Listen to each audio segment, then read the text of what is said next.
Jazakumullah.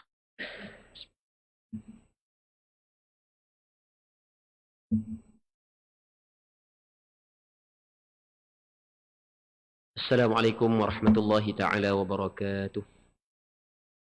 A'udzu billahi minasy syaithanir rajim. Bismillahirrahmanirrahim. Alhamdulillahi rabbil alamin wassalatu wassalamu ala asyrafil anbiya'i wal mursalin wa ala alihi wa sahbihi ajma'in. Allahumma rabbi shrah li sadri wa yassir li amri واحلل عقدة من لساني يفقه قولي ولا حول ولا قوة إلا بالله العلي العظيم. اللهم انفعنا بما علمتنا وعلمنا ما ينفعنا وعلمنا ما جهلنا وذكرنا ما نسينا. اللهم يسر ولا تعسر. رب تمم بالخير. اللهم افتح علينا فتوح العارفين. وفقنا توفيق الصالحين. اللهم لا سهل إلا ما جعلته سهلا وأنت تجعل الحزن إذا شئت سهلا. InsyaAllah kita sambung semula pengajian kitab Al-Mukhtasar Al-Latif, penjelasan fiqh ibadat menurut mazhab Imam Syafi'i yang dikarang oleh Al-Imam Al-Allamah Abdullah bin Abdul Rahman Bafadal Al-Hadrami rahimahullahu subhanahu wa ta'ala wa nafa'ana Allahu bi'ulumihi fid daraini amin. Dia muka surat apa? 40. Yang ketiga. Jadi kita muka surat 40. Ketiga, berdiri jika ia adalah salat fardu dan sekiranya mampu. Muslimi muslimat yang dirahmati oleh Allah Subhanahu wa taala. Kita sekarang ni masih lagi dalam perbincangan berkenaan dengan rukun sembahyang. Yang mana pengarang kita sebut kepada kita sebelum daripada ni, rukun sembahyang ada 17. Jadi rukun sembahyang yang ketiga adalah berdiri. Berdiri betul. Tapi masalah berdiri betul ni, dua syarat. Yang pertamanya adalah sekiranya sembahyang itu sembahyang fardu. Yang keduanya, kalaulah dia mampu untuk berdiri. Jadi bermakna sembahyang sunat bukanlah berdiri betul rukun sembahyang bagi sembahyang sunat. Kaki lepas daripada isyak sebagai contoh. Kita nak sembahyang sunat ba'diyah isyak. Walaupun kita mampu sembahyang dalam keadaan berdiri, boleh kita sembahyang dalam keadaan duduk. Kerana sembahyang sunat, dia tidak disyaratkan dilakukannya secara berdiri. Jadi orang tu walaupun dia mampu sembahyang sunat dalam keadaan berdiri, dia boleh sembahyang dalam keadaan duduk. Kerana berdiri dalam sembahyang sunat, ia bukanlah rukun bagi sembahyang sunat. Dia berdiri hanya rukun sembahyang fardu. Orang yang nak sembahyang sunat, boleh dia sembahyang dalam keadaan duduk.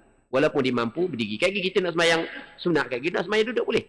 Walaupun kita mampu dalam keadaan berdiri. Cuma orang yang mampu sembahyang berdiri, tiba-tiba dia sembahyang sunat dalam keadaan duduk, maka ganjaran dia adalah separuh daripada ganjaran orang yang sembahyang dalam keadaan berdiri. Baik. Okey, itu yang pertama. Yang keduanya, kalaulah dia mampu. Adapun bagi orang yang tidak mampu berdiri, maka dia boleh sembahyang dalam keadaan duduk.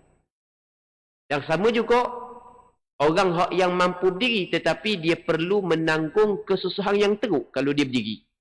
Maka ketika tu boleh dia sembahyang dalam keadaan duduk. Dia bukan tak boleh berdiri, boleh. Tapi teruk lah. Susah teruk lah. Macam sebagai contoh orang gemuk kan, orang yang terlalu gemuk. Jadi kalau dia sembahyang zuhur, duduk belakang tu imam untuk rakaat pertama tak ada masalah lah. Sebab dia masuk saat itu dia jalan dah. Okey, pakai berdiri lalu dah. Tapi dia masuk rakaat kedua nak bangun tu dah macam kubang kena sembelih. Nak ke bangun tu kita kata bunyi gitu lah. Baik, orang hok duk tepi tu kalau nak bangun kok dia rabuk habis orang duk tepi dia. Rabuk waktu rabuk sini baru boleh bangun. Okey. Tu bukan tak boleh berdiri boleh. Tapi kesusahan yang cukup teruk. Maka ketika tu boleh dia sembahyang dalam keadaan duduk. Muslimin muslimat yang dirahmati oleh Allah Subhanahu wa taala. Kita kena faham bahawasanya pada asalnya Dituntut kita sembahyang fardu dengan berdiri. Itu pada asal. Wa qumu lillahi qanitin. Hendaklah kamu bangun untuk Allah dalam keadaan kamu melakukan ketaatan kepada Allah Subhanahu wa taala. Jadi kita mesti sembahyang dalam keadaan berdiri. Cuma dalam hal-hal tertentu kita boleh sembahyang dalam keadaan duduk. Antaranya adalah ketika kita tidak mampu berdiri. Ataupun kalau kita berdiri menyebabkan kita perlu menanggung kesusahan yang cukup teruk. Kesusahan hak yang sikit itu, tu biasa lah. Kesusahan hak yang sikit. Kesusahan yang sikit, siapa dak lalui, tambah-tambah kita orang tua ni.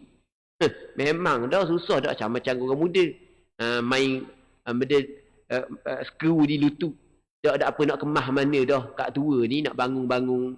Jadi dak sama macam orang-orang muda.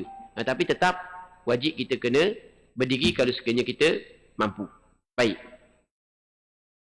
Terusnya katanya keempat, membaca surah Al-Fatihah. Antara ataupun rukun sembahyang yang keempat adalah membaca surah Al-Fatihah.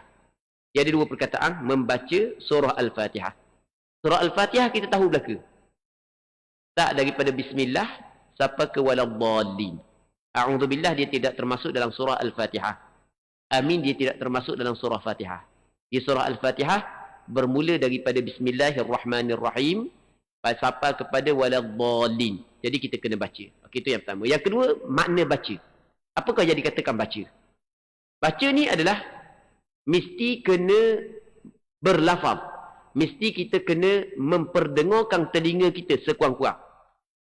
Tidak dikatakan membaca, melainkan mesti kena berlafaz. Mesti kita kena tuturkan. Mesti kita kena sebut Fatihah tersebut. Kau mana? Sekurang-kurang sampai ke telinga kita dengar. Kalau hanya gerak mulut sahaja, gerak mulut je, tanpa bersuara.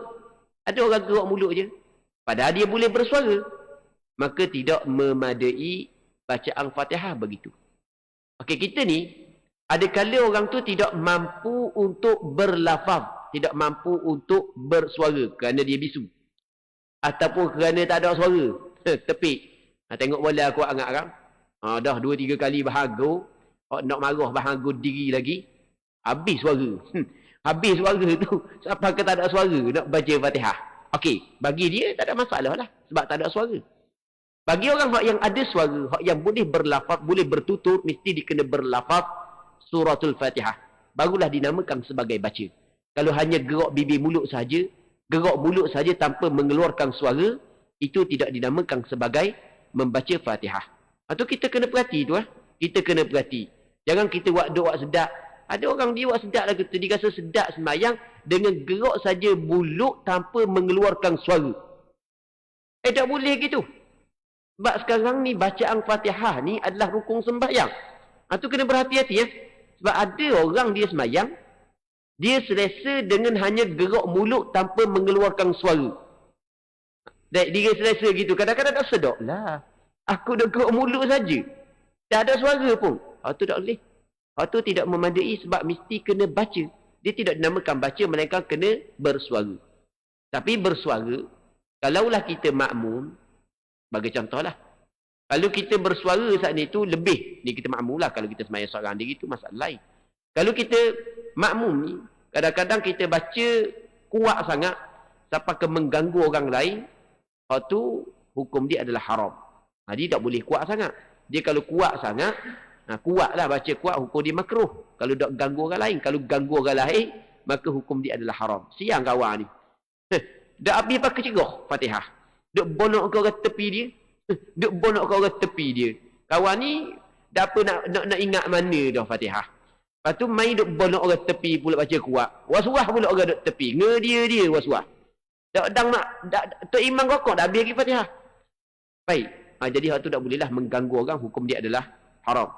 Jadi kita kena faham kewajipan membaca Fatihah adalah bersuara sekurang-kurangnya dia mendengarkan telinga dia. Bukan mesti kuat. Kena dengar telinga dia. Okey, habis. Iaitu wajib membacanya mengikut susunan. Kena ikut tertib dia. Mula bismillahirrahmanirrahim, lepas tu alhamdulillahirabbilalamin, lepas tu arrahmanirrahim sampai ke akhir. Ikut tertib dia. Dan secara mualat, apa makna secara mualat? Secara berturut-turut. Secara berturut-turut. Baik. Dia secara berturut-turut di sini. Dia kita kalau mualat ni berturut-turut gini, berturut-turut. Lepas kita baca bismillah, lepas tu kita baca alhamdulillah, lepas tu kita baca ar-rahman, lepas tu kita baca ar-rahim, ar-rahmanir rahim, lepas tu maliki yaumid sampai akhir. Maksudnya jangan tenggang masa yang lama di antara ayat-ayat Fatihah tersebut kalaulah tidak ada keuzuran yang diizinkan oleh syarak. Ulang sekali lagi ya. Mualat ni maksudnya mualat jangan ada suatu ataupun jangan berhenti yang lama. Jangan berhenti yang lama di antara satu-satu ayat Fatihah tanpa ada sebarang uzur syar'i. Yang pertama. Yang keduanya adalah jangan diletakkan di celah-celah ayat zikir yang tidak bersangkut paut dengan Fatihah. Baik. Apa yang dituntut kepada kita adalah membaca Fatihah dengan mualat. Okey, kita nak bincang pula.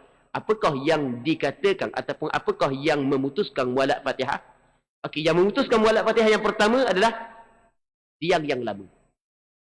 Tiang yang lama di antara ayat-ayat Fatihah tanpa sebarang keuzuran putus mualat. Dibaca ihdinas siratal mustaqim. Sampai ihdinas siratal mustaqim dia berhenti lama. Apa berhenti lama saja. Sampai kalau orang perasan, kalau orang perhati dia baca saat itu, macam dia saat itu nak berhenti dah daripada bacaan. Tak mau sambung dah. Maka putus mualat. Jadi nak sambung tak boleh dah. Mesti kena baca mula. Okey, itu yang pertama. Yang keduanya adalah berhenti yang sekejap. Sekejap aja berhenti. Tapi dengan qasad untuk memutuskan Fatihah. Dia berhenti sekejap aja. Saat dia berhenti lama. Berhenti lama, tak kira mu qasad nak putus Fatihah ke, tak mau putus Fatihah ke, tak kira. Putus dah mualat. Okey, itu yang pertama. Yang keduanya, dia berhenti sekejap. Tapi dengan qasad untuk memutuskan Fatihah. Okey, kita kata mana? Dia baca ihdinas siratal mustaqim. Berhenti ya. Berhenti sekejap je. Tapi dengan qasad, tak mau sambung dah. Nak berhenti sini, nak baca semula. Kita buat contoh gini lah, lebih mudah. Contoh lebih biasa berlaku lah. Contoh biasa berlaku. Katakanlah, tu imamnya bahang doa iftitah panjang. Jadi makmum tu, doa iftitah pendek. Dan makmum lupa, pakai baca Fatihah lalu dah. Yang biasa lepas-lepas dah, dia baca lepas daripada tu imam sampai kepada amin. Barulah dia baca Fatihah. Ni, tu imam baca doa iftitah lama. Jadi makmum saat itu lupa tukar semayang maghrib dengan semayang isyak. Semayang dia asar dengan semayang isyak sebagai contoh. Tukar. Jadi lepas daripada Abi baca doa iftitah, dia pun bahang Fatihah lalu. Tengah-tengah baca Fatihah sampai siratal ladzina an'amta alaihim. Sampai situ, tiba-tiba tu imam baca Fatihah. Oh, dia katalah. Baru tu imam baca Fatihah. Dia kata tak apa lah. Aku nak baca kat gigi lah. Okey, masa dia berhenti ya, dia kata kat gigi, aku nak baca kat gigi. Maksudnya dia berhenti serta niat untuk memutuskan bacaan Fatihah dia.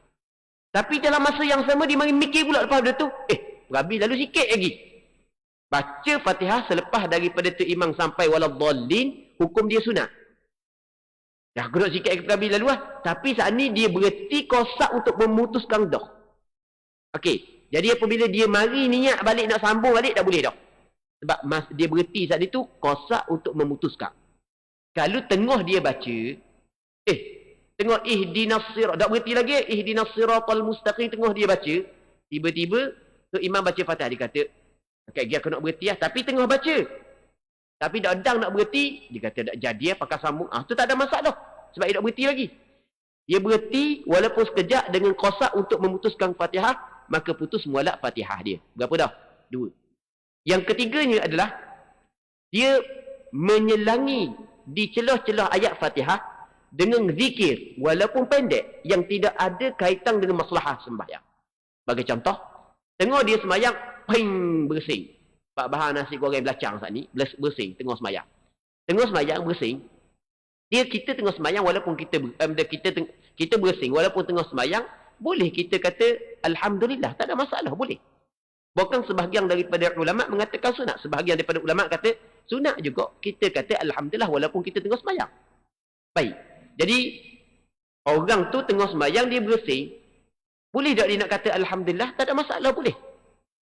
Tidak menjadi masalah, dia kata alhamdulillah ketika dia bersing dalam sembahyang. Tak ada masalah, ia tidak membatalkan sembahyang. Hak yang membatalkan sembahyang adalah kalamun nas ataupun kalam manusia. Manakala tasbih, zikir, waktu dia tidak membatalkan sembahyang. Baik. Tapi dia masalahnya, masa dia bersin saat ni tu, ketika dia baca Fatihah. Masa dia baca Fatihah, dia bersin. Ping, dia bersin. Lepas tu dia pun kata Alhamdulillah. Ucapan Alhamdulillah adalah zikir yang tidak bersangkut paut dengan masalah sembahyang. Walaupun pendek je Alhamdulillah. Bukan panjang Alhamdulillah. Tak sampai 2 minit pun Alhamdulillah. 10 saat boleh sampai. Alhamdulillah kejap je. Maka ucapan Alhamdulillah di celah-celah ayat Fatihah memutuskan mualak Fatihah. Ihdinas siratal mustaqim. Ping. Alhamdulillah. Tak boleh dah nak sambung siratal ladzi. Kena ambil Bismillah mula. Sebab benda putus dah mualak dia. Dia berbeza dengan zikir yang ada kaitan dengan masalah sembahyang lain. Atau tidak memutuskan mualak Fatihah. Bagi contoh lagu mana? Dia baca Fatihah. Sekali dengan tu imam baca Fatihah. Sembahyang tarawih kan? So, kita sembahyang tarawih buat 20 rakaat setengah masjid, buat 20 rakaat setengah masjid, buat 8 rakaat. Buat 20 rakaat, dia baca surah pendek, baca laju pula. Makmum kata kalau aku baca lepas daripada tu imam lepas daripada tu imam habis Fatihah, memang dah nak rokok sebab tu imam baca surah kejap je. Jadi makmum saat itu baca Fatihah bersama dengan imam. Maka tu imam sapa kepada waladdallin amin, makmum tengah baca Fatihah. Dia sunat makmum yang tengah baca Fatihah ucap amin bersama dengan imam. Hukum dia sunat. Dituntut. Sebab kata Rasulullah sallallahu alaihi wasallam dalam hadis, "Idza ammana al-imamu fa aminu." Apabila imam mengucap amin, maka hendaklah kamu ucap amin. Jadi walaupun kita sedang baca Fatihah, siapa masa tu imam baca amin, sunat kita ucap amin. Ucapan amin makmum ketika imam ucap amin di tengah-tengah bacaan Fatihah dia, adakah memutuskan mualak Fatihah makmum? Kata ulama tidak.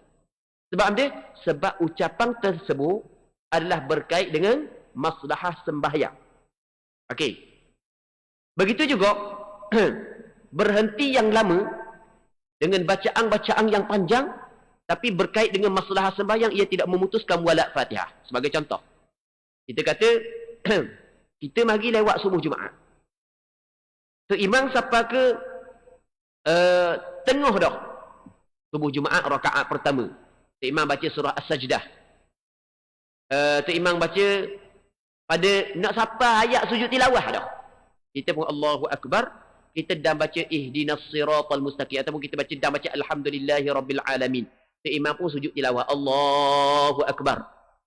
Ya, apabila tu imam sujud tilawah, maka wajib makmum sujud tilawah.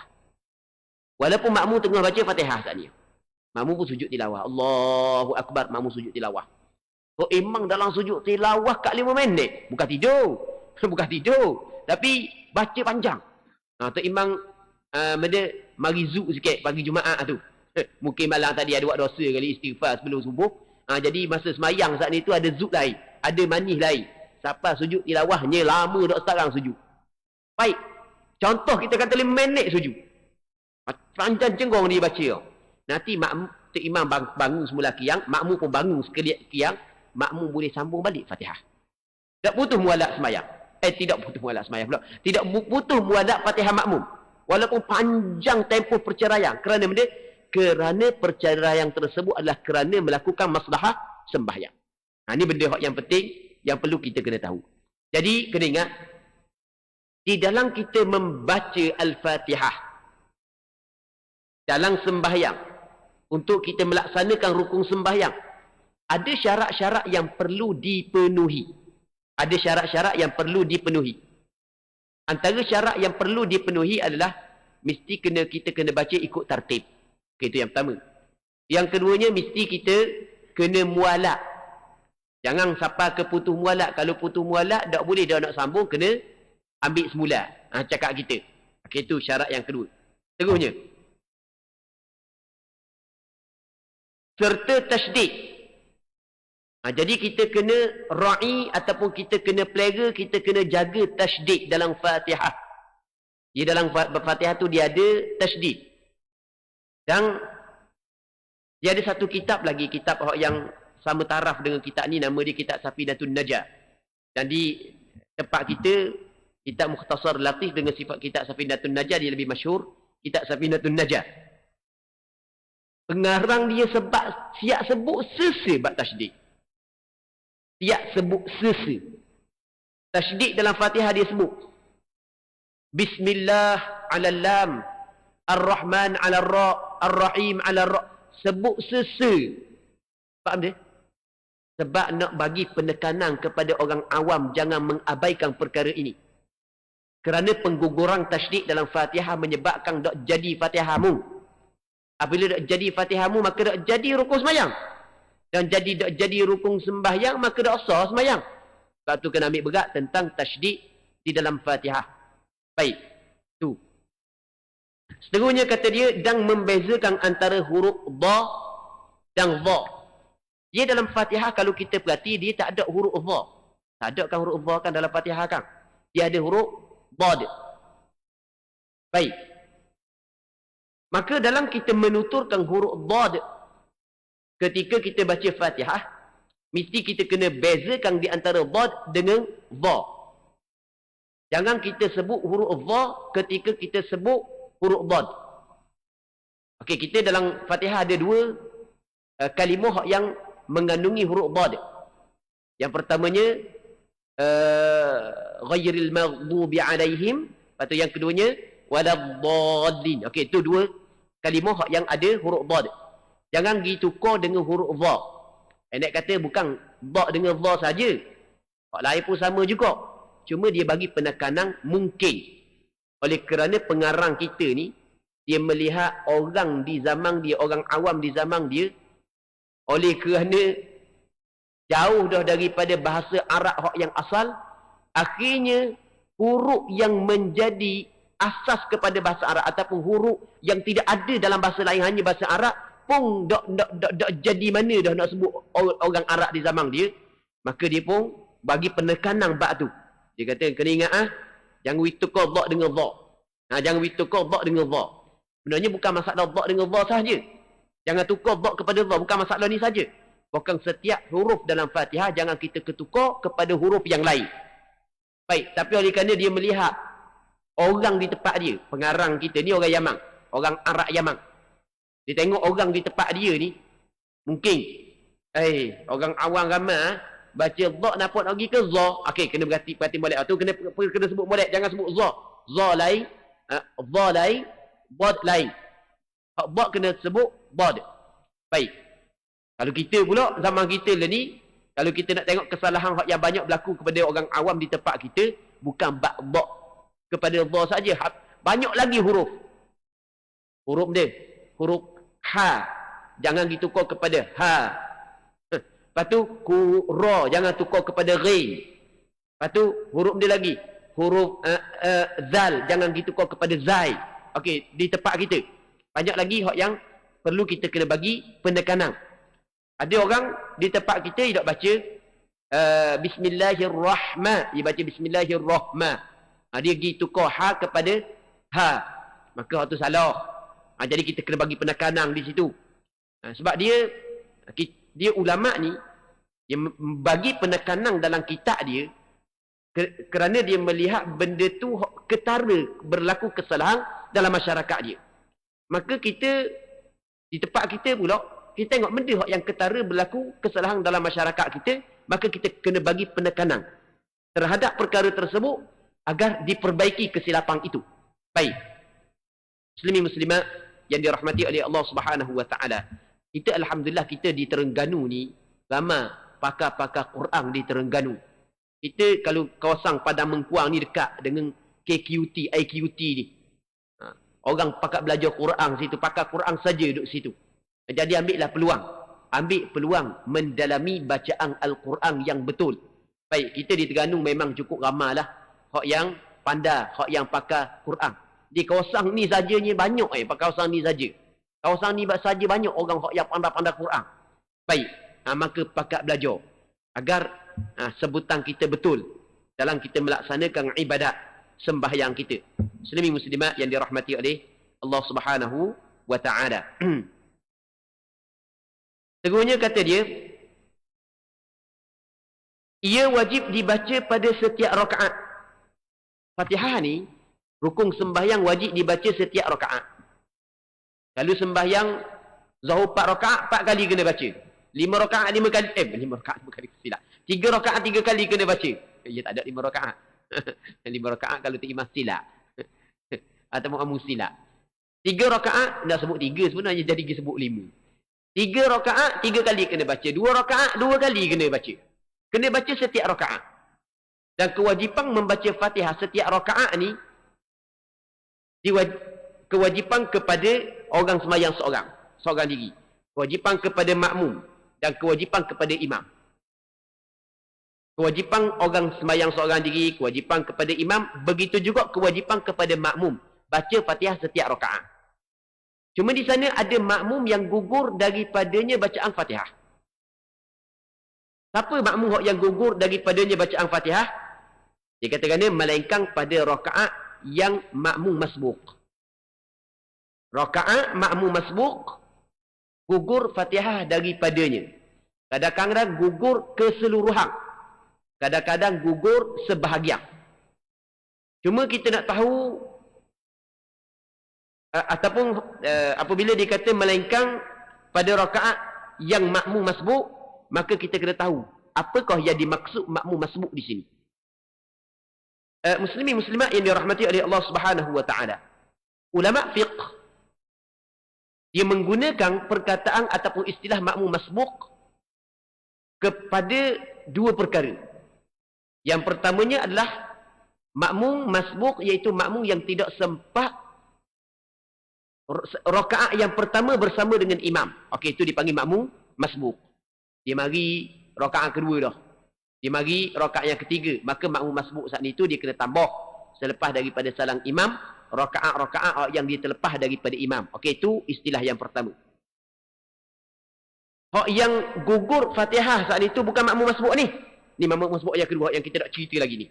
Makmum masbuk yang kedua adalah makmum yang tidak sempat tempoh bacaan yang sederhana ketika qiyam imam sebelum daripada imam rakaat. Okey, itu makmum masbuk. Dan makmum masbuk yang kedua ni dia bukan hanya berlaku pada rakaat yang pertama, bukan dia berlaku pada setiap rakaat. Dia lain ya. Tu kita kena faham molek. Ulang sekali lagi. Makmum masbuk adalah satu istilah yang diguna oleh ulama fiqh untuk membincangkan hukum yang khusus kepada makmum tersebut.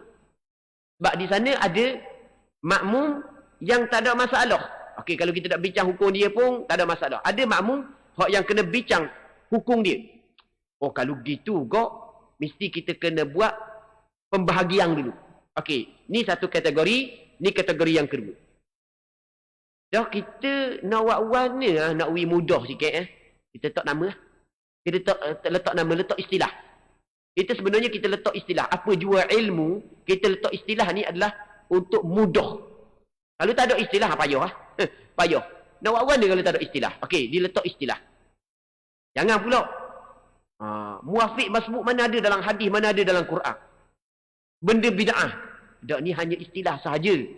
Benda ni adalah benda istilah. Untuk mudah kita faham. Baik, kitab fiqh yang kita belajar ni tak ada juga di zaman Rasulullah ni. Kok ni dikarang oleh orang belakang ni. Jadi untuk kita mudah, maka kita letak istilah. Maka ulama letak istilah, di sana ada makmum muwafiq, di sana ada makmum masbuk. Makmum masbuk adalah ada 2 makna, ada 2 penggunaan yang digunakan oleh ulama fiqh. Masbuk yang pertama maksudnya adalah makmum yang tidak sempat rakaat yang pertama bersama dengan imam. Disapa rakaat kedua ataupun rakaat ketiga ataupun rakaat keempat. Maka dalam kitab fiqh kata lagu mana? Setelah daripada imam bagi salam, maka makmum masbuk bangkit untuk menyempurnakan rakaat yang dia tertinggal daripada imam. Okey. Itu satu istilah. Istilah yang kedua adalah masbuk, iaitu makmum yang tidak sempat tempoh bacaan Fatihah yang sederhana ketika qiyam imam sebelum daripada imam rakaat. Ulang sekali lagi. Sebelum daripada kita ulang sekali lagi, kita nak cerita dulu apa maksud Fatihah yang sederhana. Fatihah yang sederhana ni adalah Fatihah yang tidak laju sangat dan tidak lambat sangat. Katakanlah kalau orang tu baca dengan sederhana, tak lambat sangat, tak laju sangat, maka dia mengambil masa lebih kurang dalam 27 saat sebagai contoh. Maka makmum yang sempat tempoh 27 saat, tidak sempat tempoh 27 saat ketika qiyam imam, sebelum imam rakaat tu dinamakan sebagai makmum masbuk. Walaupun dia dang takbiratul ihram bersama dengan imam. Walaupun dia dang takbiratul ihram bersama dengan imam, kadang-kadang dia makmum masbuk. Sebagai contoh, tu imam Allahu Akbar, makmum Allahu Akbar, tu imam dak baca dah doa iftitah, dak baca dah a'udzubillah, tarik nafas, bahang senafas sampai ke waladhdallin amin. 10 saat pun dak sampai. Lepas amin, dak dang baca amin rokok lalu dah tu imam gaduh lagi mana tu imam. Okey, makmum saat itu tidak sempat tempoh membaca Fatihah yang sederhana ketika qiyam imam sebelum daripada imam rokok, maka makmum tu dinamakan sebagai makmum masbuk. Dan maksud makmum masbuk yang kedua ni, dia bukan hanya berlaku pada rakaat yang pertama, bukan setiap rakaat. Rakaat pertama boleh berlaku, rakaat kedua boleh berlaku, rakaat ketiga boleh berlaku, rakaat keempat boleh berlaku. Tu imam senak perut. Masuk semayang, keruk-keruk perut. Allah kata, sudahlah tu imam kata, aku lambat sikit berjelubusin ni dah ni. Jadi tu imam senapah belaka. Rakaat pertama Fatihah senapah, rakaat kedua Fatihah senapah, rakaat ketiga senapah, rakaat keempat senapah. Dak sampai 10 saat belaka Fatihah. Dak dang dah nak baca surah-surah, rakaat lalu dah. Marahlah makmum. Baik makmum marah daripada aku berok dalam masjid, kata tu imam. Okey, contoh.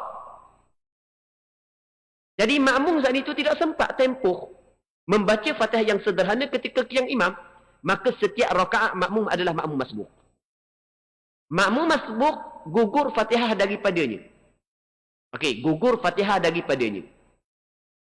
Kadang-kadang gugur keseluruhan Fatihah, kadang-kadang sebahagian Fatihah.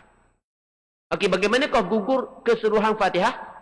Dia mari Allahu Akbar, tu imam pun Allahu Akbar rakaat. Maka makmum masbuk kalau yang dang rakaat tersebut, dia kena rakaat bersama dengan imam dan sempat pemakninah dalam rakaat bersama dengan imam. Dan Fatihah dia tak baca, gugur seluruh Fatihah daripada dia. Okey, itu yang pertama. Yang keduanya, gugur sebahagian Fatihah. Bagaimana gugur sebahagian Fatihah? Tu imam dia sampai, tu imam nak habis baca surah dah. Dia pun Allahu Akbar, dia dang baca sampai Maliki Yaumiddin je. Tu imam pun Allahu Akbar, kalau dia nak dang rakaat tersebut, dia nak sempat rakaat tersebut, mesti dia kena rakaat bersama dengan imam. Hak berbaki lagi Fatihah dia, dimaafkan untuk dia. Tu imam yang menanggung Fatihah dia. Dia gugur Fatihah daripada dia kerana Fatihah dia ketika itu ditanggung oleh imam. Jadi makmum masbuk gugur sebahagian Fatihah ataupun keseluruhan Fatihah dalam hal-hal tertentu. Kerana dia gugur kerana ketika itu tu imam tanggung Fatihah dia. Nah, cuma bukan semua tu imam boleh tanggung Fatihah dia. Hanya tu imam tertentu sahaja yang boleh tanggung Fatihah dia. Syarat tu imam nak tanggung Fatihah makmum masbuk, yang pertamanya adalah tu imam tu semayang dia kena sah. Kalau tu imam semayang tak sah, dia tak boleh tanggung Fatihah orang. Nak tanggung mana Fatihah orang dia semayang tak sah? Dan mana tu imam semayang tak sah? Tu imam dah ingat nak ambil wudu. Tu imam dah ingat nak ambil wudu. Dah ingat kan, kita manusia biasa dah ingat. Dah ingat nak ambil wudu. Allahu Akbar. Kita pun rakaat. Tiba-tiba makmum masbuk pun rakaat bersama dengan kita. Okey.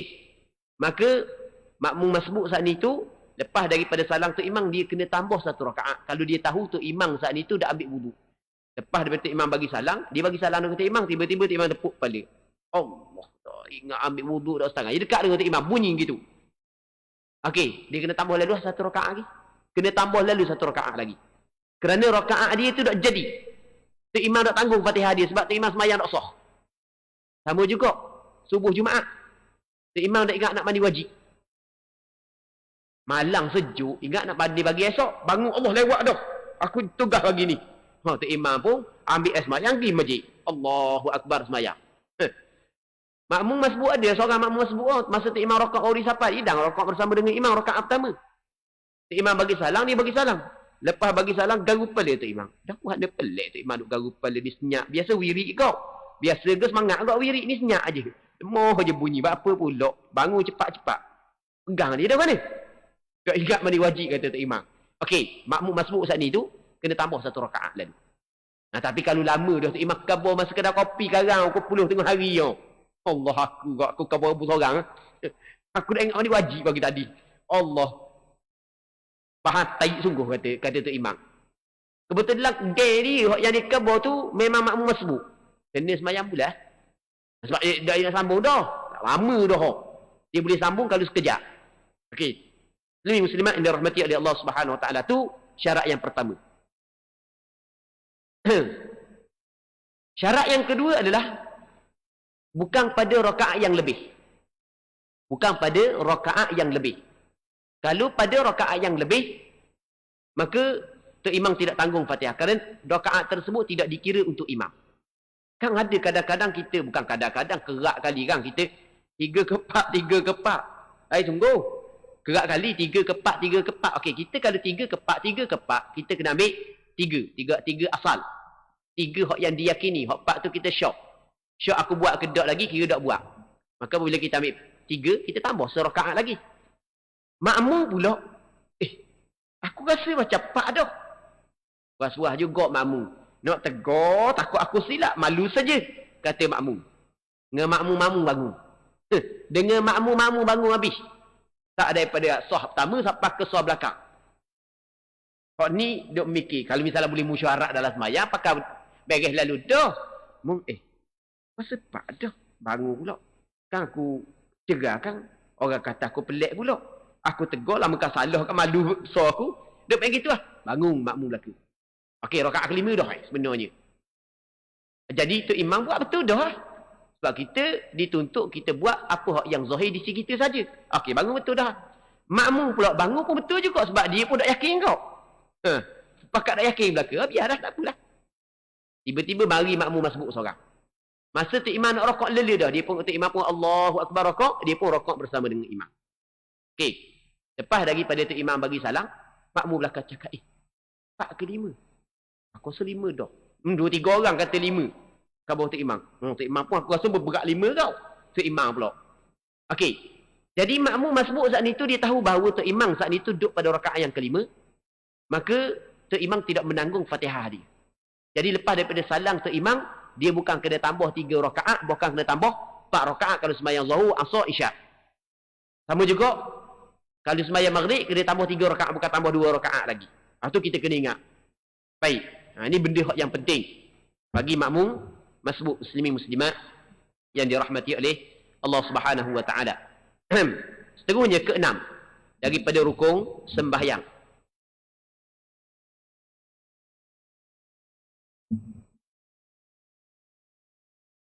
Tumakninah ketika rokok. Jadi ketika kita rokok mesti kita kena tumakninah. Apa maksud tumakninah? Iaitu sekira-kira setiap anggota badan berada dalam keadaan tetap pada tempatnya. Tak perlu gerak lah. Dia tumakninah ni cara mudah adalah biar ada pemisah di antara pergerakan kita. Ni tumakninah ketika rokok. Biar ada pemisah di antara pergerakan kita turun kepada rokok dengan pergerakan kita bangun kepada i'tidal. Itu makna tumakninah. Biar ada pemisah. Kan kita kan daripada qiyam kita turun kepada rokok kita gerak kan. Lepas tu daripada rokok kita naik kepada i'tidal kita gerak kan. Biar ada pemisah di antara pergerakan turun kepada rokok dan pergerakan bangun kepada i'tidal. Apabila ada pemisah, maka itu yang dinamakan sebagai tumakninah. Hak tak ada tumakninahnya adalah orang tu rokok dadang nak berhenti teguh bangun kepada i'tidal. Jadi perjalanan pergerakan kepada rokok dengan pergerakan bangun kepada i'tidal tidak ada pemisah. Maka itu tidak ada tumakninah. Tumakninah ni bukan mesti lama. Sebab itulah ukuran sebahagian daripada ulama menyebut lagu mana sekurang-kurang tumakninah adalah sekadar tempoh ucapan subhanallah. Sekadar ucapan subhanallah.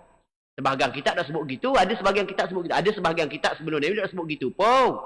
Cuma yang asasnya tumakninah ni adalah biar oleh kerana rokok hukum lain, i'tidal hukum lain.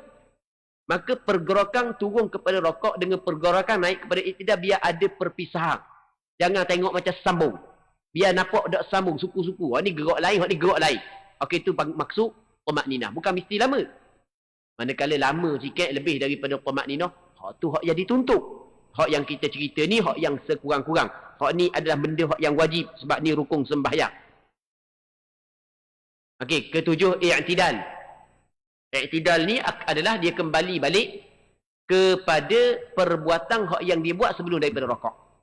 Jadi kita sebelum daripada rokok kita qiyam. I'tidal ni lepas daripada kita rokok kita kembali kepada qiyam. Baik, itu maksud i'tidal. Ke-8, tuma'ninah ketika i'tidal. Maksudnya pergerakan kita bangun kepada i'tidal dengan turun kepada sujud, biar ada perpisahan. Biar berhenti sekejap. Jangan gerak saat itu bangun kepada i'tidal, lepas tu gerak nak turun kepada sujud, sambung. Jangan, tak boleh gitu. Lepas tu salah. Lepas tu tak sah semayang. Tu kita kena ingat. Kita semayang laju-laju sangat, jangan sampai ke kita mengabaikan ataupun kita tinggal tuma'ninah dalam i'tidal. Kalau kita perhati ada sebahagian daripada masyarakat kita, kita kata sebahagian. Bukan semua, sebahagian masyarakat kita. Mungkin sebahagian kecil masyarakat kita, kalau kita perhati masa i'tidal tu, kalau dia semayang berimam, lainlah sikit. Dia semayang seorang. Masa i'tidal saat itu, bangun i'tidal dia pun teguh. Akak luar turun kepada rokok tanpa berhenti. Itu sebenarnya tak sah semayang dia. Kerana tuma'ninah pada i'tidal adalah rukun sembahyang atas pandangan sebahagian daripada ulama, ataupun syarat i'tidal itu sendiri atas pandangan yang kedua. Kan kita kabarkan, ada sebahagian ulama kata tuma'ninah ni adalah rukun sembahyang. Sebahagian yang lain kata bukan rukun tapi syarat kepada rukun. Sama ada yang kata rukun sembahyang ataupun syarat kepada rukun, kedua-dua pandangan tersebut sepakat mengatakan wajib orang sembahyang kena buat. Kalau tak buat, maka tak jadi sembahyang dia. Maka itu kita kena faham, muslimin muslimat yang dirahmati oleh Allah Subhanahu wa taala. Katanya ke-9, sujud 2 kali pada setiap rakaat. Setiap rakaat kita kena sujud 2 kali. Setiap rakaat sujud sebanyak 2 kali. Sekurang-kurang sujud, meletakkan dahi ke tanah, ke tempat sujud. Begitu juga, bukan tanah ni maksudnya tanah bawah tu, latar tempat sujud kita letak dahi di tempat sujud. Begitu juga perut jari pada 2 telapak tangan. Perut jari pada 2 telapak tangan. Dia bukan wajib kita letak belaka Bukan wajib kita letak belaka. Hanya wajib kita letak sebahagian saja. Letak belaka hak tu yang paling afdal. Jadi kalau kita letak gitu pun tak apa dah. Memada dah. Baik. Sebab tu ada nota kaki bawah tu yang diwajibkan ialah meletakkan satu bahagian daripada jari tangan atau satu bahagian daripada telapak tangan. Satu bahagian hak yang diwajibkan. Letak belaka tu hak yang paling comel. Hak paling comel kita letak belaka gitulah. Kalau kita letak gitu, kena dah perut saat itu di tempat sujud di latar. Memada dah. Katanya lagi, perut jari kedua kaki dan kedua lutut. Jadi kaki ni, perut jari 2 kaki ni maksudnya kita kena lipatlah kaki. Ada orang sembahyang tak lipat kaki, tak gitu kaki dia. Itu tak boleh masa sujud Dia lain duduk antara 2 sujud, lain duduk tahiyat awal, lain duduk tahiyat akhir. Duduk tahiyat awal, duduk tahiyat akhir, duduk antara 2 sujud, tidak disyaratkan lipat kaki. Lipat kaki hukum dia sunat. Baik, tapi kalau sujud mesti kena lipat kaki. Jangan takut untuk lipat kaki. Dah hilang kaki kita lipat. Kita cakap gitu kerana masih lagi ada sebahagian masyarakat kita dah lipat kaki sembahyang. Sebab tu kita kata, jangan takut lipat kaki. Dah hilang lipat kaki. Dah sakit pun lipat kaki. Cuma bagi orang yang ada masalah, kaki dia nak lipat, maka dimaafkan untuk dia dah lipat kaki. Tapi orang yang boleh lipat kaki, mesti dia kena lipat kaki ketika dia sembahyang. Maksud lipat kaki, fahamlah. Lipat kaki. Kata lipat kaki ni, macam nak silap pula ke mana. Tak lipat kaki ni, lipat. Kita buat macam kita biasa sembahyang gitulah maksud lipat kaki. Baik. Katanya, dan kedua lutut. Ni 2 lutut. Mesti kena letak di lantai masa ketika kita sujud. Ni dipanggil 7 anggota sujud. Dahi, tangan, lutut, lepas tu jari kaki. Dalam masa yang sama dia memberatkan kepalanya dan meninggikan bahagian bawahnya daripada bahagian atas. Maksud memberatkan kepala, andai kata dia letak di atas dahi dia ni kapah masa dia sujud. kepeh kapah. Maka waktu baru dinamakan sebagai sujud. Kalau dia sujud tapi dia gagah tangan, dia gantungkan dahi, memang kena dilatar. Tapi dahi nak ni tergantung. Maksudnya dia dok lepas dahi. Duduk dilatar. Kalau letak kapah pun dok kepeh kapah. Dok kemah kapah dok bawah dahi dia. Maka tidak memada sujud begitu. Dan mesti kena meninggikan bahagian bawahnya, bahagian punggung daripada bahagian atas. Dia mesti tinggi punggung daripada kepala ketika kita sujud. Ke-10 kena tumakninah di dalam sujud. Mesti kena ada tumakninah dalam sujud. Ke-11 duduk antara dua sujud. Ke-12 tumakninah ketika duduk antara dua sujud. Ya duduk antara dua sujud ni, duduk je. Warna duduk tak ada masalah. Duduk sela pun tak apa, duduk tahiyat awal pun tak apa, duduk tahiyat akhir pun tak apa, boleh. Cuma hak yang paling afdal, hak yang paling afdal lah ya. Hak yang paling afdal duduk antara dua sujud adalah duduk seperti duduk tahiyat awal. Apa lebih afdal gitu? Kerana mudah untuk bergerak. Ya duduk tahiyat awal ni dia mudah untuk bergerak. Duduk tahiyat akhir dia payah sikit untuk bergerak. Benarnya duduk antara dua sujud ni bukan mesti duduk macam tahiyat awal. Duduk mana pun tak apa. Duduk atas tumit pun tak apa. Kita dirikan dua kaki duduk atas tumit pun tak apa. Duduk sela pun tak apa. Duduk sela kali. Duduk sela pun tak apa. Duduk belunjur pun tak apa. Duduk antara duduk tahiyat awal pun tak apa. Duduk tahiyat akhir pun tak apa. Bolehlah ke duduk mana pun.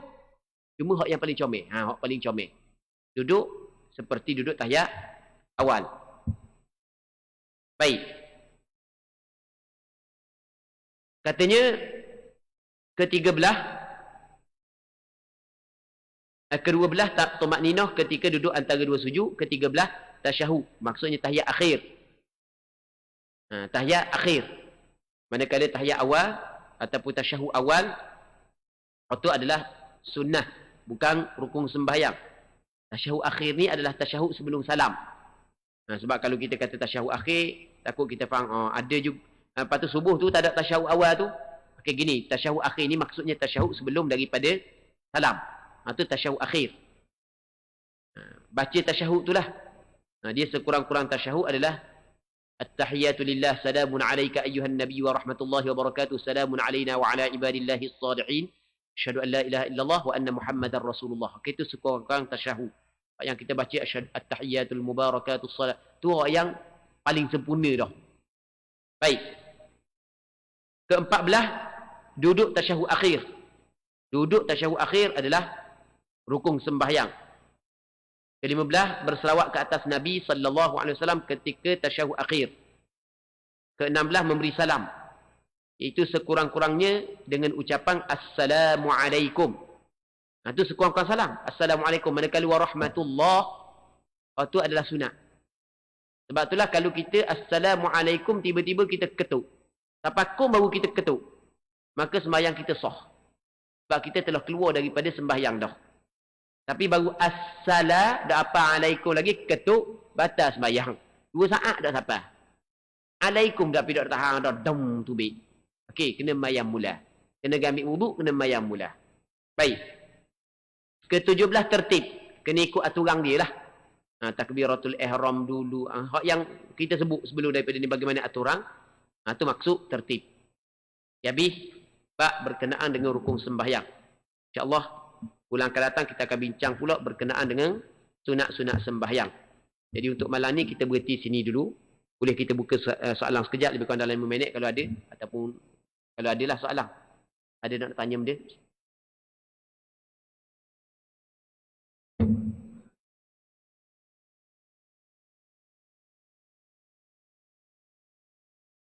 Okey, berkenaan dengan duduk tahiyat akhir. Dia duduk tahiyat akhir, kalau dalam kitab dikata sunat duduk tawarruk. Sunat duduk tawarruk. Duduk tawarruk ni adalah duduk hak yang kita kata tahiyat akhir. Itu duduk tawarruk. Cuma bagi kadang-kadang duduk tahiyat akhir, dia gini. Tahiyat akhir kita nak duduk warna pun tak ada masalah. Yang penting duduk je. Yang kira duduk kan, duduk silent pun tak apa, tahiyat awal pun tak apa, duduk tahiyat akhir pun tak apa, duduk atas dua tumit pun tak apa, boleh belaka. Cuma di sana ada duduk yang makruh, duduk iqa' al-kalb makruh. Iqa' anjing ni makruh. Lagu mana iqa' anjing? Kita dirikan dua lutut kita, lepas tu kita duduk punggung atas-atas. Mana? Dua lutut kita, macam kita duduk cakung gitu. Akak ni, dua lutut punggung duduk atas-atas, itu makruh. Tu dipanggil iqa'ul kalb. Baik. Duduk lagu mana tak ada masalah. Cuma di sana ada duduk orang yang sunat. Duduk orang yang sunat. Duduk orang yang paling afdal, tahiyat akhir adalah duduk. Tahiyat akhir itulah yang kita kata tahiyat akhir. Ya. Ataupun dalam bahasa Arab dipanggil duduk tawarruk. Melengkang. Ada melengkang. Melengkang bagi orang yang ada sunat sujud sahwi. Melengkang bagi orang yang ada sunat sujud sahwi, maka walaupun dia duduk tahiyat akhir, sunat dia duduk tahiyat awal. Kerana mudah untuk dia bergerak. Okey, jelas kan? Kerana mudah untuk dia bergerak. Kita kan kayak kita nak sujud sahwi kan? Sujud sahwi sebagai contoh. Maka dalam tahiyat akhir saat ni kita sunat duduk tahiyat awal. Sebab dia mudah kita nak gerak. Kita orang yang orang yang gemuk, orang yang kuruh ni mudah belaka. Orang yang tubuh sikit, dia lebih mudah bergerak duduk tahiyat awal berbanding dengan duduk tahiyat akhir. Jadi oleh kerana masih lagi ada perbuatan yang kita ingin buat selepas daripada kita baca tasyahud, maka sebab itulah bagi golongan tersebut sunat dia duduk tahiyat awal. Wallahu a'lam. Okey, ada kisah lain?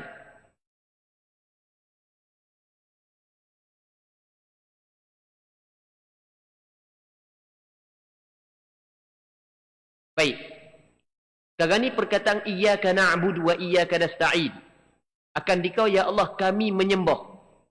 Dan akan dikau ya Allah kami meminta pertolongan. Soalan perkataan kami itu siapa?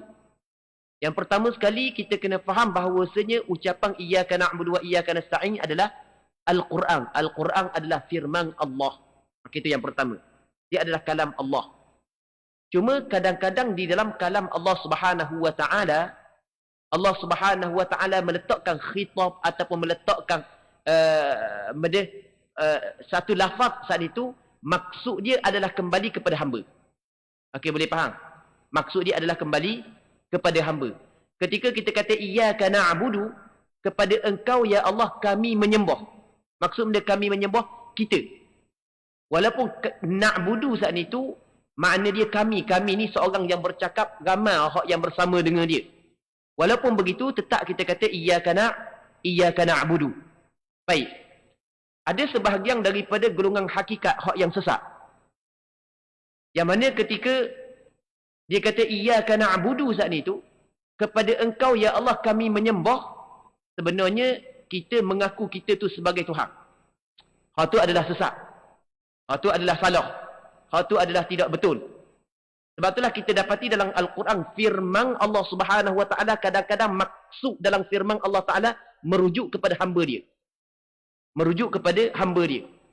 Sebagai contoh, kita kata mana? Rabbana atina fid dunya hasanah, wahai Tuhan kami, kurniakanlah kepada kami kebaikan di dunia dan di akhirat. Dalam Al-Quran Allah taala kata lagu mana? Muhammadur Rasulullah. Muhammad adalah utusan Allah Subhanahu wa taala. Dalam Al-Quran ada ayat Allah Ta'ala khitab kepada kita untuk kita sembahyang. Jadi kita tidak boleh menafsirkan perkataan-perkataan tersebut sebagaimana golongan-golongan hakikat yang sesat yang menafsirkan perkataan tersebut kembali kita Allah Ta'ala kata dalam Quran iyyaka na'budu, kepada engkau ya Allah kami menyembah. Kami itu kembali kepada Allah. Jadi sebenarnya kita ni adalah Allah. Itu golongan yang sesat dia menafsir begitu. Itu adalah salah. Penafsiran tersebut adalah penafsiran yang jauh daripada penafsiran yang disebut oleh Rasulullah dan para sahabat Nabi sallallahu alaihi wasallam. Wallahu a'lam. Baik, selagi soalan.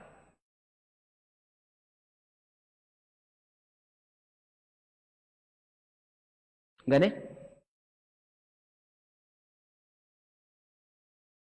Tak dengar Ustaz. Dia kuat sikit. Imam lupa tahiyat awal.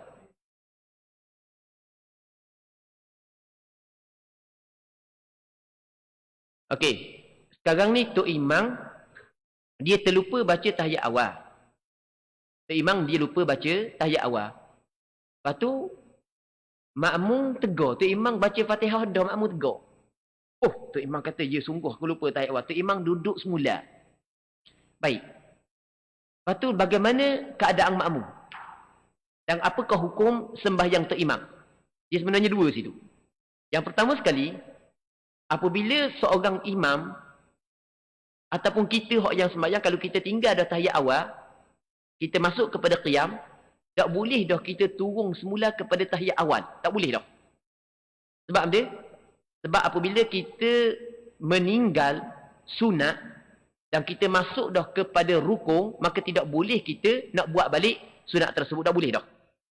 Kalau tu imam bangun kepada qiyam, tiba-tiba dia turun balik, batal sembahyang dia kalau dia tahu hukum. Okey, jelas kan? Apa hak yang perlu dibuat oleh makmum? Apa hak yang perlu dibuat oleh makmum adalah mesti makmum tersebut kena tunggu imam dalam qiyam. Sebab apa makmum tidak cegah daripada imam sedangkan imam melakukan perkara yang membatalkan sembahyang?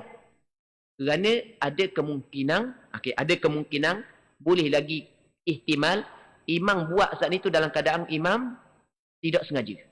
Maksudnya mungkin imam tidak tahu hukum. Apabila tidak tahu hukum, dimaafkan untuk imam. Jadi tidak batal sembahyang imam. Sebab tu masih lagi boleh makmum tunggu imam.